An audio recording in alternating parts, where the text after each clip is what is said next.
Welcome to Coffee Break. Thoughtful conversations for a busy world.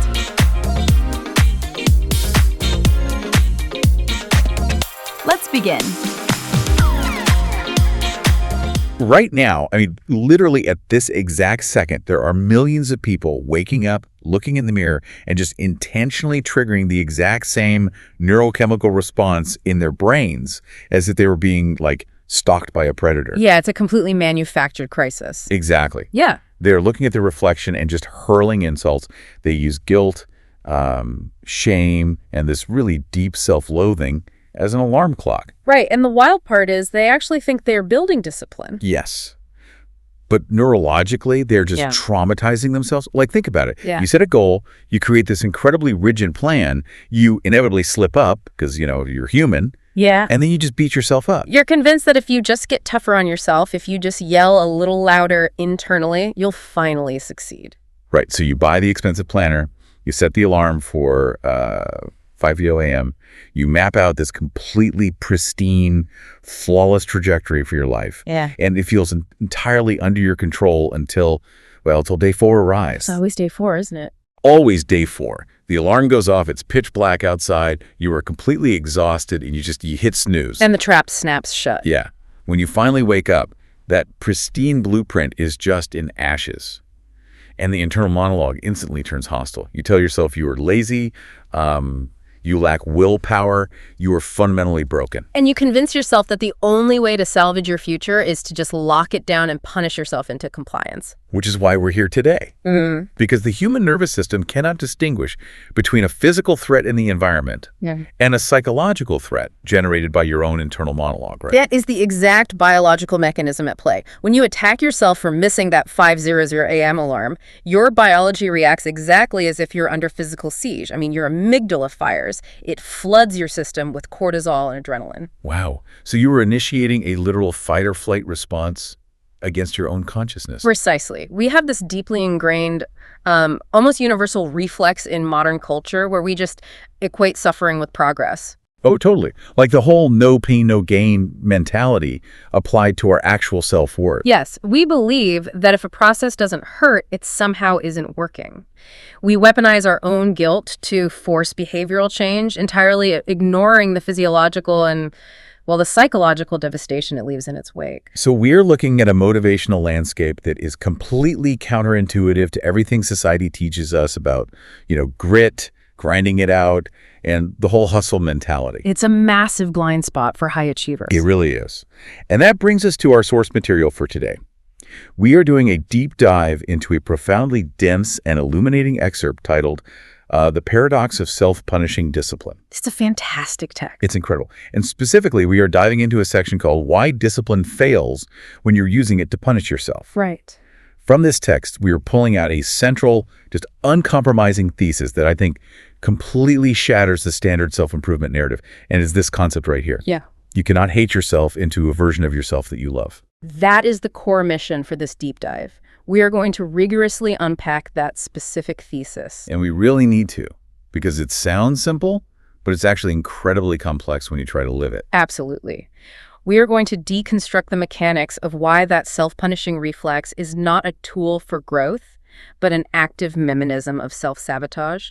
We're going to examine the biology, the psychology behind motivation, to really understand why running on the dark fuel of shame is basically guaranteed to leave you stranded. I love that phrase, the dark fuel of shame. It's what so many of us run on. But most importantly, we're going to guide you through a critical paradigm shift. Because if you are someone driven to continuously learn and improve, you have to understand the architectural difference between restrictive discipline and supportive structure. Restrictive discipline versus supportive structure. Got it. Right, because understanding this shift is the only way to sustain long-term growth without burning your psychological infrastructure to the ground.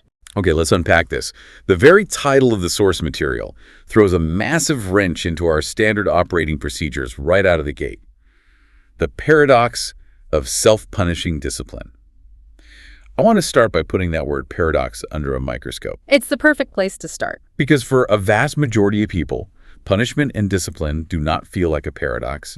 They feel like direct synonyms. I mean, they are used interchangeably in schools, in workplaces, in our own homes. Yeah, the linguistic entanglement of those two words is the very trap that keeps people stuck in these endless cycles of failure. How so? Well, a paradox is a proposition that contains fundamentally contradictory forces, right?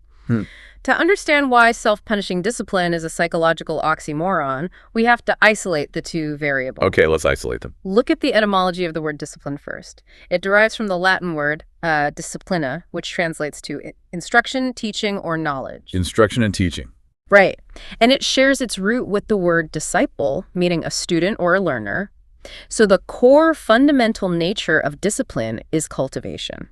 It's a forward-looking tool designed to bring order to a chaotic system so that the system can grow, adapt, and flourish. It's an act of creation. Exactly. It's an act of creation. So the baseline definition of discipline is entirely devoid of pain or retribution. It is strictly a mechanism for learning and structural growth. Yes. Now look at the architecture of punishment. Okay, let's look at punishment. Punishment is inherently retrospective. It is a penalty inflicted for an offense that has already occurred in the past. It's a tool of harm, restriction, and penalty. A tool of harm. That's a huge contrast. Right. Its primary evolutionary function within a social dynamic is to inflict a cost so high that the offending behavior is not repeated. I mean, it doesn't teach a new, better behavior. Well, right. It just stops the old one. Exactly. It only aims to terrorize the subject out of the old behavior. So when you smash these two opposing forces together into self-punishing discipline, you are attempting to cultivate forward-looking growth through the application of retrospective harm. That is wow. You are demanding that a delicate flower bloom while actively salting the earth it is planted in. That is a perfect way to describe it. It's like, imagine a builder trying to construct a beautiful, lasting home. Right. Right. The goal is this magnificent, structurally sound sanctuary. But the methodology the builder uses is entirely punitive. Right. Every single time a brick is laid, even a millimeter out of place, or, the mortar isn't perfectly smooth, the builder picks up a sledgehammer and starts wailing on the foundation. Just smashing the very thing they're trying to build. Yes. And the builder thinks this is quality control. They think they are enforcing absolute perfection. They are sweating. They're expending a massive amount of caloric energy just swinging this hammer all day long. But the house isn't getting built. No, of course not. The microfractures in the concrete are spreading. The structure is getting objectively weaker with every single swing, regardless of the builder's intention to create something strong. I love that. The sledgehammer analogy perfectly isolates the fatal flaw in the system, especially when we apply it to the self aspect of the source text. Because we're doing it to ourselves. Exactly. In a standard punitive dynamic, like, say, the criminal justice system, there is a strict separation of entities. There is a judge and there is a defendant.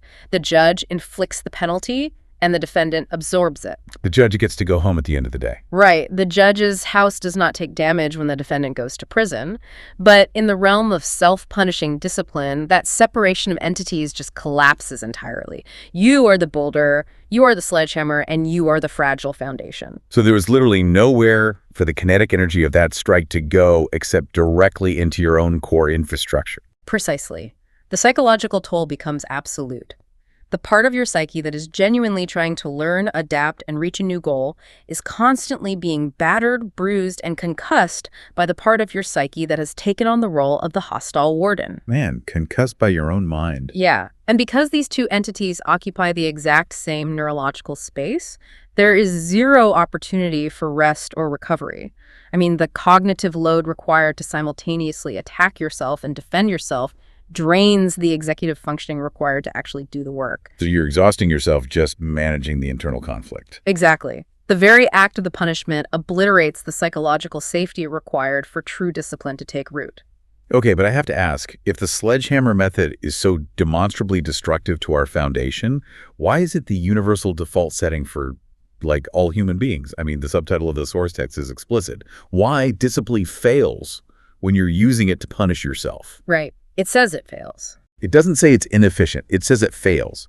But I need to play devil's advocate here on behalf of anyone listening who operates in high-stakes environments. Go for it. We have all seen people achieve massive success using dark fuel.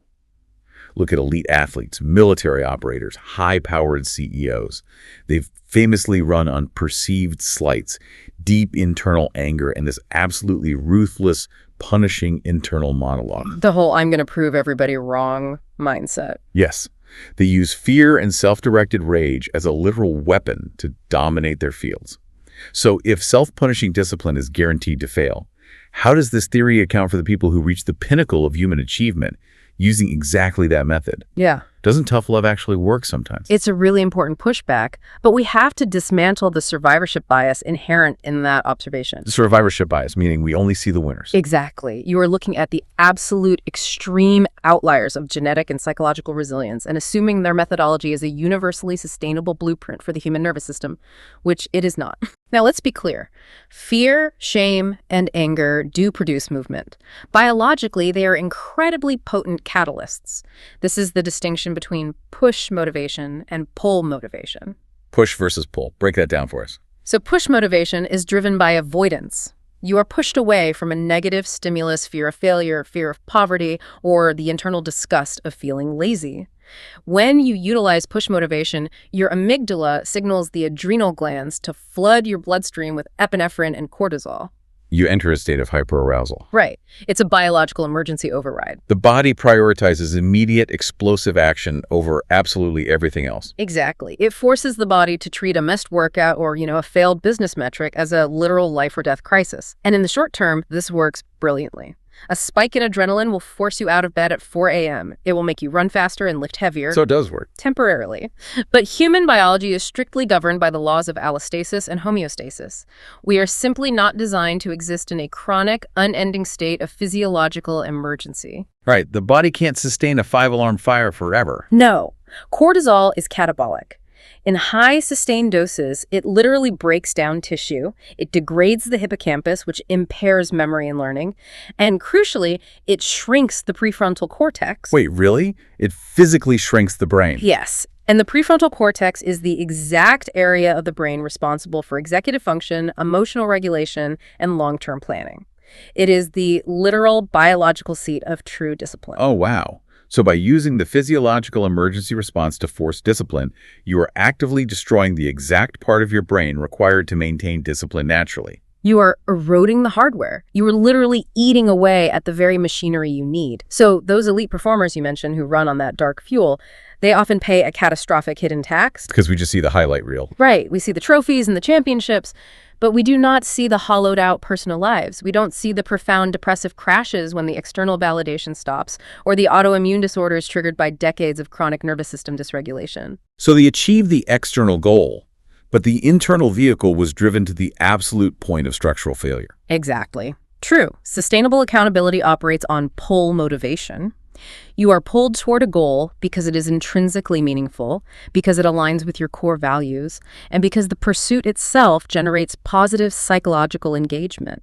So if we think about this mechanically moving a vehicle, using push motivation, using shame and self-punishment to force yourself toward a goal is the exact mechanical equivalent of driving a car with the parking brake permanently engaged. That is a phenomenal analogy. Yes, the friction generated between the engine's propulsion and the brake's resistance is what psychologists call ego depletion or cognitive fatigue. Because if you leave the parking brake on and you just absolutely slam your foot down on the gas pedal, the car will move. It will move. That is the deception of push motivation. You will lurch forward, and you might look out the window at the scenery passing by and think, look, the shame is working. I was yelled at by my internal critic, and now I am making progress toward my goal. You're confusing movement with functional progress. Right, because the entire time you are moving, there is this horrifying grinding noise echoing through the cabin. You can literally smell the burning brake pads. The engine is redlining, it's screaming at maximum RPMs just to go 20 miles an hour down the street. You are forcing forward momentum through sheer brute force horsepower? Exactly. The vehicle is in a state of active mechanical destruction. But the driver is entirely focused on the speedometer. They're celebrating the forward movement while completely ignoring the temperature gauge that is just pinned into the red. And eventually, it is a mathematical certainty that the engine will seize or the brakes will catch fire and the vehicle will violently break down on the side of the road. It has to. It has to. And this is where the tragedy of the human ego really reveals itself. When we find ourselves broken down on the side of the road, when we experience burnout, severe depression, or when we binge on the exact habits we swore off, we do not accurately diagnose the mechanical failure. No, we blame ourselves. Right. We don't look at the smoking wheels and say, oh, I left the parking brake of self-punishment engaged. That friction destroyed my progress. We look at the smoking engine and scream at ourselves, I should have pressed the gas pedal harder. I failed because I wasn't tough enough. We blame a perceived lack of acceleration rather than the undeniable presence of catastrophic friction. Exactly. But the truth is, the system will always eventually override the user to enforce self-preservation. When the psychological pain of the internal critic becomes too agonizing to bear, the mind will subconsciously sabotage the goal just to stop the internal abuse. It just pulls the plug. Yes. It numbs out. You abandon the project, you isolate yourself, you resort to escapism. The failure of the discipline is not a moral failing or a lack of character. It is a biological and psychological inevitability designed to save the organism from the toxic exhaust of its own fuel source. This mechanical breakdown on the side of the road brings us to the core, really the haunting focus of this entire deep dive. It is the impossible equation that the source material presents. The text distills this massive web of behavioral psychology and neurobiology into one singular, devastating sentence. You can't hate yourself into a version of yourself that you love. That sentence is profound, but it requires a rigorous semantic and philosophical deconstruction to understand why that equation is functionally impossible to balance. Let's do it. We have to examine the emotional starting point hate and the desired endpoint love. These are not merely different feelings on a spectrum. They are entirely distinct, biologically opposed paradigms of human existence. Biologically opposed, how so? Let's look at the evolutionary psychology of hate and fear.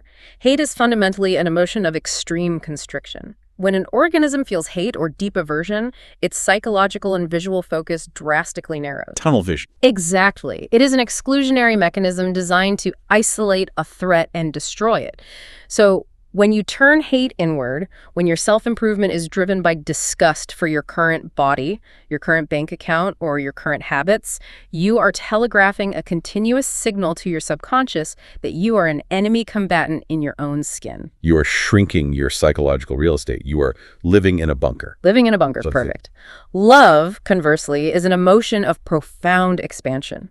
Psychological frameworks, such as Barbara Fredrickson's broaden and build theory, demonstrate that positive emotions like love, joy, and acceptance literally widen our cognitive field of vision. They open us up. Yes, they allow for creativity, connection, long-term planning, and the integration of new skills.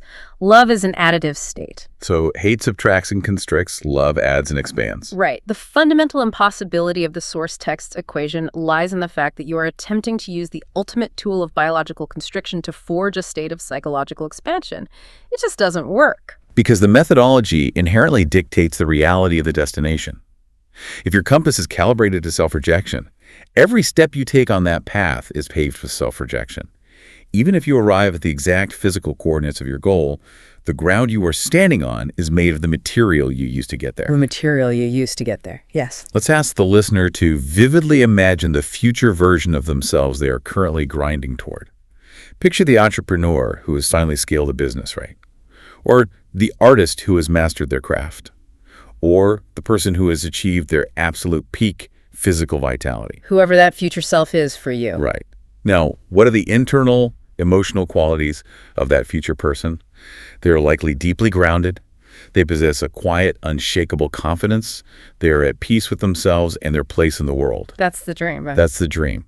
But logically, step by step, how could a daily regimen of waking up and hurling venomous insults at yourself in the mirror ever synthesize into a state of quiet confidence? It can't. You cannot plant a seed of hostility, water it with shame for 10 years, and expect it to bloom into an oak tree of inner peace. It defies the laws of nature. You are outlining the exact parameters of what psychologists call the arrival fallacy. The arrival fallacy. Yes, this is the pervasive cognitive illusion that once a specific external goal is attained, the internal emotional landscape will permanently shift to a state of sustained happiness. Like, I'll be happy when I make 6 figures. Exactly, I'll be happy when. And the driven, ambitious listener knows the bitter reality of this fallacy intimately. Think about a massive milestone you achieved in the past that was fueled entirely by the sledgehammer of your internal critic. You kept the parking brake engaged, you absorbed the psychological friction, and you forced yourself across the finish line through sheer agonizing willpower. We've all been there. And when the trophy was handed to you, when the scale hit the target weight, when the bank account hit that specific magical number, did the internal critic suddenly pack its bags and leave? Nope. Did you suddenly experience a profound, sustained love for yourself? No. The dopamine hit lasts for, what, maybe an hour? You get a fleeting, superficial rush of relief, but it is the relief of a hostage whose captor has temporarily stepped out of the room. The captor hasn't left the building. That is so dark, but so true. The captor hasn't left the building. The achievement cannot cure the methodology. You arrived at the physical destination, but you transported your psychological executioner in the passenger seat. The executioner came with you. Right. The self-hate did not evaporate because the external metrics changed. In reality, the internal critic simply recalibrates and moves the goalposts. It surveys the new achievement and whispers, okay, well, you did this, but you barely pulled it off. You're an imposter. Now you have to maintain it, and you're probably going to fail. Oh, man. It just finds a new angle of attack. Always. This is the ultimate proof of the source's premise. The emotional state of self-acceptance and worthiness must be actively cultivated and practiced during the journey. The emotional tenor you practice every single day is the exact emotional tenor you will possess when you arrive. That is profound. If you dedicate 5 solid years to practicing ruthless self-criticism in the pursuit of a promotion, you haven't just earned a new job title. You have built and hardwired a 5-year neural pathway of being a world-class self-critic. You've become an expert at it. Exactly. You have myelinated the circuits of self-loathing until they're lightning fast and entirely automatic. You will sit in that corner office, finally holding the title you thought would save you, and you will use your highly optimized brain to flawlessly dissect every single reason why you still aren't good enough. Because it's all your brain knows how to do now. The math of self-hate simply does not compute into self-love. It leads us to a crucial inflection point in this deep dive. If we accept the premise that punishment guarantees failure through psychological friction, Which we do. and we accept that self-hate cannot engineer self-love, we are faced with a behavioral void. Right. What do we do instead? Exactly. What is the operational alternative? Because the danger here is the false dichotomy. Explain that. Many people assume that if they abandon the sledgehammer, they must abandon the house. They think the only alternative to self-punishing discipline is absolute complacency, hedonism, and stagnation. If I'm not screaming at myself, I'll just sit on the couch and eat chips all day. Exactly. They think, if I can't be hard on myself, I will just melt into the couch and never achieve anything again. And that fear of stagnation is exactly what keeps people reaching for the sledgehammer. It feels like the only tool in the toolbox. Yeah. But the source material, through its focus on the failure of punishment, illuminates a different architectural approach entirely. We had to draw a hard line in the sand between two vastly different concepts. Restrictive discipline is a supportive structure. This is where the paradigm shift moves from theoretical philosophy into actionable daily behavioral design. This is the practical application. Right. We have to deconstruct the anatomy of restrictive discipline first, because it is the default mode we are trying to escape. Okay, let's break it down. Restrictive discipline operates entirely on the mathematics of subtraction. It's an exclusionary framework based on deprivation. It is the unending list of things you are forbidden to do. Yeah. I cannot eat carbohydrates. I cannot watch television. I cannot spend money on recreation. I cannot rest until the task is perfect. Subtract, subtract, subtract. It is completely obsessed with the negative space of your life. And if you peel back the layers of that restrictive mindset, you find a very dark Hobbesian assumption about human nature. A baseline of distrust. Yes. Restrictive discipline assumes that your baseline state, your truest, most natural self, is inherently destructive, lazy, and bad. It assumes you're a feral animal that must be kept in a cage at all times. And the rules of restrictive discipline are the iron bars of that cage. You're guarding yourself from yourself. Exactly. You spend your entire life patrolling the perimeter, constantly scanning for weaknesses, terrified that if you drop your guard for 1 second, the animal will escape and ruin your entire life. The cognitive taxation of acting as the warden of your own internal prison is staggering. You are relying entirely on the raw strength of your willpower to hold the cage door shut against the immense pressure of your own natural impulses. And willpower isn't infinite. Not at all. Willpower functions like a battery that depletes with every decision, every stressor, and every hour you are awake.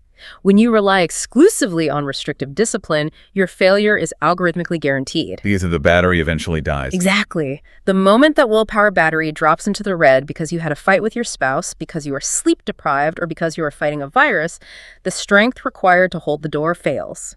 The cage swings open, the forbidden behavior rushes out with compounded intensity, and the inevitable cycle of self-punishing discipline restarts with a vengeance. That is the suffocating trap of restriction. It is built on a foundation of profound distrust in your own competence. So, we pivot to the alternative from the source text. Right. Supportive structure. How does the architecture of a structure fundamentally differ from the architecture of a cage? I mean, on the surface, they both appear to be systems that define boundaries. They do both utilize boundaries, but their intent, their underlying assumptions, and their flow of energy are diametrically opposed. A cage is designed to contain, restrict, and shrink a subject. A supportive structure is an external or internal framework specifically engineered to bear weight, facilitate movement, and encourage upward growth. It operates on the mathematics of addition. Yes. The baseline assumption completely flips. Exactly the opposite of restriction. Right. A supportive structure operates on the foundational belief that you are inherently capable, that your desires for growth are valid, and that your natural baseline is one of progress. It assumes you actually want to be better. Exactly. It assumes that you are not a wild animal needing containment, but rather a skilled architect who simply requires the proper scaffolding and tools to construct something magnificent. It acknowledges that the environment, not the individual's moral character, is usually the point of failure. Okay, this is the profound difference between relying on white-knuckled willpower versus utilizing intelligent environmental design. Exactly. Let's look at an example. Okay, restrictive discipline says, I am a gluttonous, weak person, therefore I must banish all joy from my diet and stare at the junk food in my pantry while using pure mental agony to resist eating it. A terrible strategy. Right. But supportive structure says, I am a hardworking person who gets understandably exhausted at the end of the day. Therefore, on Sunday, when my energy is high, I am going to prep delicious, nutritious meals. I am building a system so that on Wednesday night, when my willpower battery is completely dead, the absolute easiest, frictionless option is the exact meal that supports my goals. The contrast there is huge. The first scenario is a punitive test of your endurance based on an expectation of your eventual failure. It expects you to mess up. Right. But the second scenario is a profound act of psychological hospitality directed toward your future self. A supportive structure offloads the heavy lifting from your fragile willpower battery and transfers it onto your physical and temporal environment. You are manipulating the choice architecture of your life. Precisely. You aren't restricting your options. You are heavily subsidizing the correct choices to make them the path of least resistance. You are engineering an ecosystem where your success becomes the logical, almost effortless outcome, rather than a grueling, bloody battle against your own biology. Let's visualize this shift using the natural world because I think it makes it so clear. Think of a young, growing plant in a garden. Okay, a plant. Imagine this plant has a stem that is growing slightly crooked. It is bent away from the optimal angle of the sun. The methodology of restrictive discipline approaches this plant with a thick, abrasive rope. The sledgehammer becomes a rope. Exactly. It ties the rope tightly around the fragile, bent stem, anchors the rope to a heavy post, and violently yanks the plant straight. The stem is pulled taut under immense, unnatural tension, and the gardener thinks, I have disciplined the plant into the correct posture. But what actually happens to that biological system? Right. The restrictive tension causes microscopic tearing in the vascular tissue. The very pathways required to transport water and nutrients are literally crushed. So the first time a strong gust of wind hits that garden, or simply from the relentless friction of the rope itself, that stem is going to violently snap. The restriction didn't fix the plant, it broke it. The plant was forced into an aesthetic ideal while its structural integrity was completely compromised. Now, observe the methodology of supportive structure. The gardener approaches the exact same bent plant, but instead of a rough rope, they bring a beautifully crafted wooden trellis. Scaffolding. Right. They plant the sturdy framework deeply into the soil right beside the stem. They do not force the plant to straighten immediately. They might use a soft piece of twine to loosely guide the newest growth toward the wood, simply illuminating where the support is located. They're providing a path. Yes. They ensure the soil is rich, they provide water, and they let time do the work. Over the coming weeks, the plant naturally seeks the light. As it grows heavier and taller, it leans into the trellis. The wooden structure bears the immense weight of the mature plant. It supports the growth. The trellis never forces, it never restricts, and it never damages the vascular tissue. It simply provides a clear, unshakable path for the plant to reach its absolute highest biological potential. That is a beautiful image. And translating that botanical reality back to human behavioral psychology requires a radical rewiring of the internal dialogue we discussed at the very beginning of this deep dive. That alarm clock moment. Exactly. The practical application of this shift happens in the micro moments of decision-making. The next time you sit down to map out a goal or write a schedule or implement a boundary, you must aggressively audit the silent voice narrating the process. Yeah, that's to catch yourself in the act. Right. You have to consciously intercept the old narrative that says, I am enforcing this restriction because I am fundamentally flawed and cannot be trusted with my own freedom. The warden's voice. The warden. And you must replace it with the narrative of the trellis. I am actively engineering the structure to support my ambitions because the future version of myself is deeply worthy of success. The future version of myself is deeply worthy of success. Just hearing that out loud feels different. That single semantic shift reorganizes the entire neurochemical response in the brain. It does. You are no longer triggering the amygdala's threat response. You are activating the prefrontal cortex through an act of self-compassion and logical planning. You extract the toxic element of punishment from the concept of discipline entirely. You resign your commission as the hostile warden of a psychological prison, and you accept the role as the master cultivator of your own potential. And this returns us perfectly to the ancient original etymology of discipline, instruction, learning, and growth. Right, the Latin root. When you implement supportive structures in your life, whether that is rigorously defending your sleep schedule, creating a distraction-free workspace, or setting unyielding boundaries around your time and energy, you are not engaged in an act of self-denial. You're not punishing yourself. No, you are engaged in the meticulous creation of the specific environmental conditions required for the person you wish to become to safely emerge. You are practicing the highest form of self-care through structural organization. This conversation has been an absolute masterclass in dismantling the illusions we hold about our own minds. We started with what seemed like a brief, almost poetic observation from the source text about not punishing yourself, and we have unspooled it into a massive foundational shift in behavioral architecture. The most profound truths in psychology are often disguised as simple observations. The density of the text required this level of deconstruction to truly reveal its utility. Let's retrace the massive ground we covered today, because the implications of this shift are just too important to leave floating in the abstract. First, we aggressively dissected the futile paradox of self-punishing discipline. We recognize that utilizing a sledgehammer of retrospective harm to build a forward-looking foundation of growth is a biological and psychological oxymoron. It guarantees structural failure. It breaks the foundation. And then we analyze the exact mechanical failure of push motivation. We established that running your psychological engine on the highly volatile fuel of fear, shame, and cortisol is identical to slamming the gas pedal with the parking brake engaged. Burning brakes. Exactly. The friction of the internal conflict will inevitably burn out the engine, leaving you stranded in a state of exhaustion and self-sabotage. We then confronted the haunting reality of the impossible equation. You cannot use the constricting, exclusionary emotion of hate to engineer a future state of expansive love. The means dictate the ends. If you pave the entire journey with self-rejection, the destination you arrive at will be built entirely of self-rejection. The arrival fallacy will not save you from the methods you used to get there. Right. And finally, we learned how to drop the heavy ropes of restrictive discipline and instead build the wooden trellis of supportive structure. We move from a mindset of subtracting our flaws to a mindset of engineering an environment that guarantees our success. If there is one singular concept that must embed itself in your mind from this deep dive, it is the realization that true discipline is never a form of self-inflicted violence. Never. When discipline is stripped of its punitive baggage, it reveals itself as the ultimate, most profound act of self-care. It is the boundary you boldly draw to protect your finite energy. It is the intelligent structure you build to bear the immense weight of your potential. And it is the grace and patience you grant yourself when the structure needs adjustment. Beautifully said. But the intellectual understanding of this dichotomy is useless without immediate application. The real test of this knowledge arrives tomorrow morning.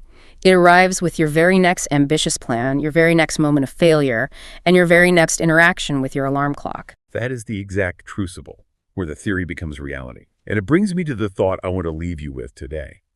We've spent this deep dive analyzing the unseen architecture of the mind and the silent voices that govern our actions. So tomorrow, when you sit down to set a new rule for your life, or when you find yourself staring at the ashes of a broken habit, I want you to pause and listen closely to the intent behind your next move. If your internal discipline was suddenly given a physical form and a voice you could hear echoing clearly in the room with you, would it sound like a warden, jingling a set of keys, desperate to lock you back in your cage? Or would it sound like an ally, handing you a blueprint, ready to help you build the scaffolding for a life you actually love?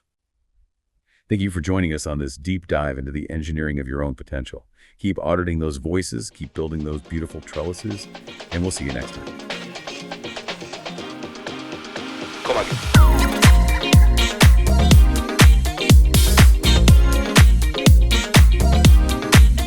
Thanks for spending this time with us on Coffee Break. If this conversation stayed with you, you can find more episodes here on the channel. Until next time, take care.